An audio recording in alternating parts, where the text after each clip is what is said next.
महाराष्ट्र राज्याचा आश्वासक चेहरा, या राज्याचे अर्थमंत्री आणि उपमुख्यमंत्री आदरणीय दादा, माझे नेते आदरणीय नामदार हसनसो मुश्रीफ साहेब, आदरणीय बापू आणि आपण सर्व, आजच्या या शेतकरी मेळाव्याची गर्दी बघता आदरणीय अजितदादांनी आणि आदरणीय अजितदादांबरोबर जाण्याचा साहेबांनी घेतलेला निर्णय किती योग्य होता हे आजच्या गर्दीवरून आपण सगळ्यांनी दाखवून दिलेलं आहे।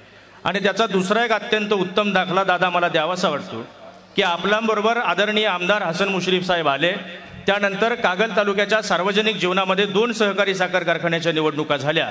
त्यातली पहिली निवडणूक झाली बिद्री सहकारी साखर कारखान्याची आणि दुसरी निवडणूक झाली आजरा सहकारी साखर कारखान्याची।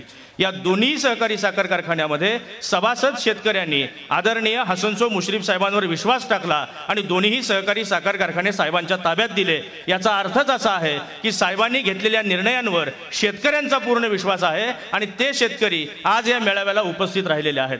दादा, महाराष्ट्राचा आश्वासक चेहरा म्हणून आम्ही तरुण आज तुमच्याकडे बघतो आहोत। सातत्याने शेती संदर्भात आपण खूप चांगले निर्णय आतापर्यंत घेतलेले आहेत। दुधाला प्रति लिटर 5 रुपये अनुदान दिलं पाहिजे आणि ते अनुदान थेट शेतकऱ्यांच्या खात्यावर पोहोचलं पाहिजे। हा क्रांतिकारी निर्णय सुद्धा आपण सत्तेत आल्यानंतर घेतलात। धानाला साधारणपणे 15,000 बोनस मिळत होता, पण तो 20,000 मिळाला पाहिजे, या संदर्भातला निर्णय सुद्धा दादा आपण घेतलात।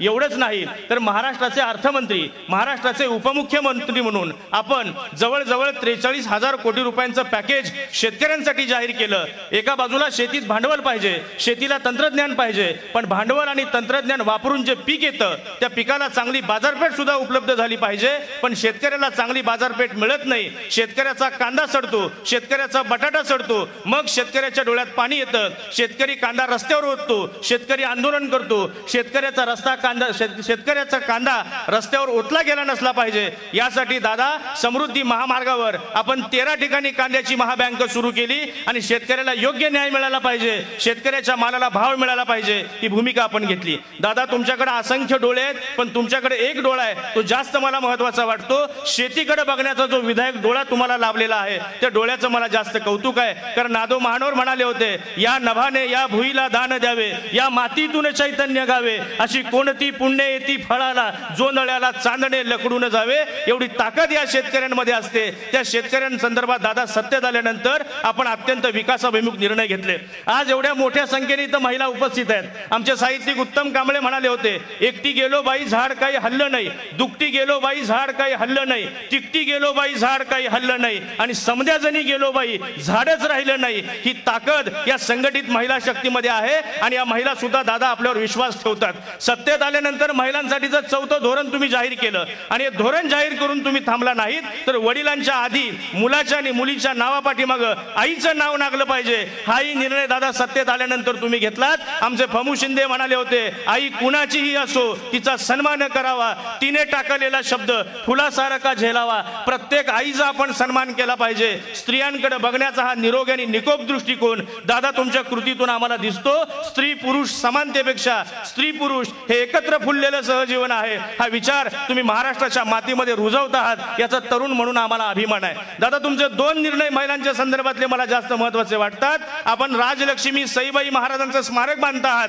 आणि सगळ्यात महत्त्वाचं म्हणजे ज्या मुली शिकत नव्हत्या, ज्या मुली उमऱ्याच्या बाहेर पडत नव्हत्या, मनातला उमरा काढून टाकत नव्हत्या, त्या काळामध्ये सावित्रीबाई फुले उभ्या राहिल्या आणि सावित्रीबाई फुले म्हणाल्या, मी पहिल्यांदा शिकीन आणि मी शिकल्यानंतर या देशातल्या महाराष्ट्रातल्या प्रत्येक मुलीला शिकवीन। त्या सावित्रीबाई फुलेंनी भिडेवाड्यामध्ये ज्योतिबांच्या संगतीनं मुलींसाठी पहिली शाळा सुरू केली। ते तिथलं बांधकाम जवळजवळ जमीन उद्ध्वस्त झालं होतं, त्याच्याकडे कुणीही बघत नव्हतं। दादा, बहुजन समाजातला तरुण म्हणून मी या सांगावमध्ये तुमचं जाहीर अभिनंदन करतो। सावित्रीबाई फुलेंच्या भिडेवाड्यासाठी 100 कोटी रुपयांचा निधी तुम्ही दिलात आणि ते स्मारक व्हावं यासाठी आग्रही राहिलात। दादा, लेकींकडे बघण्याचा सामाजिक आणि सार्वजनिक दृष्टिकोन मी तुम्हाला सांगण्याची गरज नाही। आमचे इंद्रजित भालेराव म्हणाले होते, लेकीचा जन्म गाजराचा वाफा, जन्मा घालून या बापा काय मिळवलाच नफा, लेकीचा जन्म कुण्या घातला येड्यानं, परायाच्या घरी बैल राबतो भाड्यानं। अशी सार्वत्रिक मानसिकता असण्याच्या काळात सावित्री उभी राहिली होती, ज्योतिबा उभे राहिले होते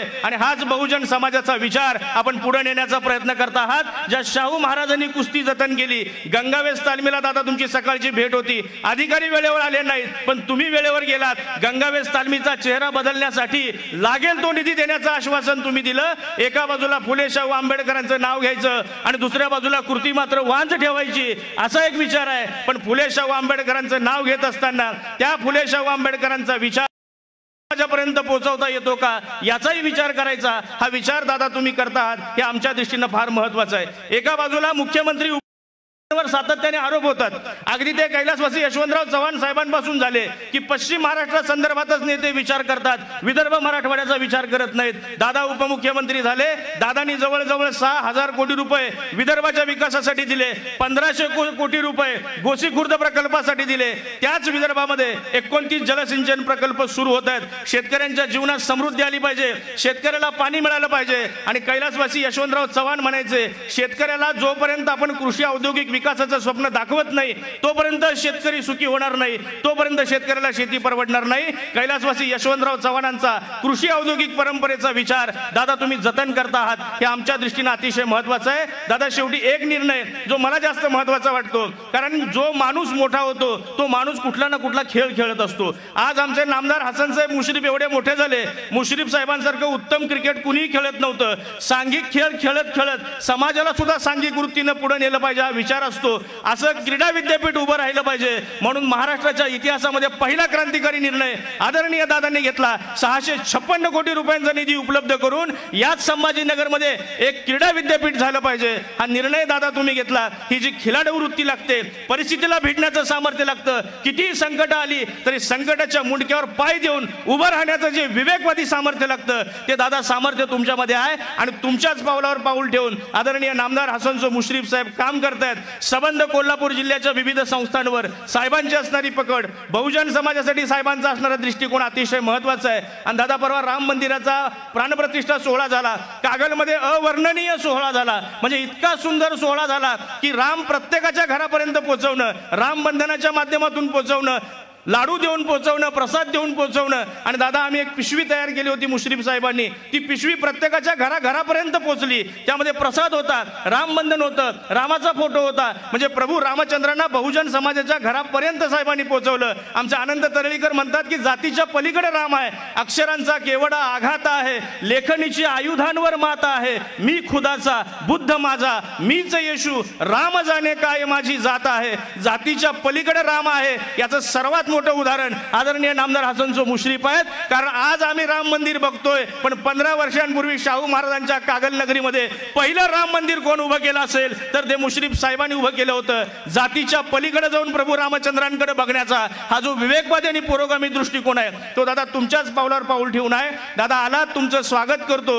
आज मुश्रीफ साहेब तुमचा उल्लेख करताना सांगतात की अजितदादा पवार म्हणजे मुक्त विद्यापीठ आहे। दादा तुम्ही मुक्त विद्यापीठ आहात आणि कागल हे राजकीय विद्यापीठ आहे। दादा तुमच्यासारख्या मुक्त विद्यापीठाचं मी कागल सारख्या राजकीय विद्यापीठात स्वागत करतो आणि थांबतो। धन्यवाद।